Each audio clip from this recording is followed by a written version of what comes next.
Closer to home now, it's Bozeman's only unsolved homicide, the killing of Randy Church. Investigators are now calling on the public to help them finally bring closure to the family and the community. I spoke with them about the investigation, one they tell me is still going strong even after 36 long years.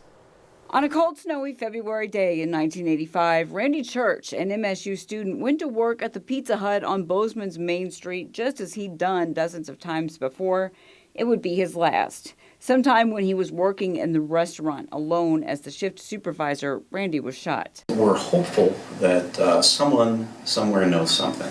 Detective Benjamin King with the Bozeman Police Department believes information from the public could be what it takes to find Randy's killer. He's calling for new information as investigators embark on a mission to find new clues. They are piecing together the 36-year-old details of the case and working with a new lab to give the trail of evidence stretching 3 decades a modern look. Several articles of evidence were recovered from the scene. Of course, DNA was not a thing in 1985, so that wasn't what the investigators were looking for specifically DNA evidence. Fortunately, we can take the evidence that we do have from that case that was collected and apply new DNA technology. They say it's about more than tangible pieces of evidence. Detectives want to hear from the community. Anything that anyone has to tell us, we will listen, no matter how small. You will not be bothering us. Detective Sergeant Joseph Swanson says they want to pair information from individuals with technology to tell the whole story of what happened on that winter morning and why. DNA evidence can only be as good as what the piece of paper tells us. Right.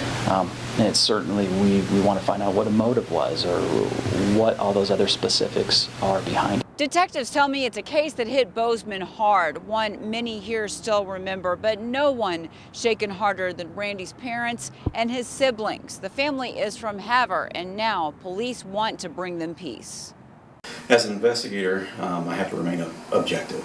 My goal is to be the objective fact finder in any case that I work. But on a personal level, it would I think, be pretty magical. In Bozeman, Holly Brantley, MTN News. Now, Randy Church was an electrical engineering student. I'm told by investigators and the Church family he was a good student with lots of friends. You'll hear from his sister and 2 brothers tomorrow. Now, the case has never been closed. Meantime, if you have information, you can contact the Bozeman Police Department Cold Case Tip Line at 406-582-2025 or coldcasetips@bozeman.net. Tipsters can remain anonymous and may be eligible for up to a $10,000 reward for information that could lead to an arrest in this case. All of that information right now is available on our website. More to follow tomorrow, and that with the family. Looking forward to that, Holly.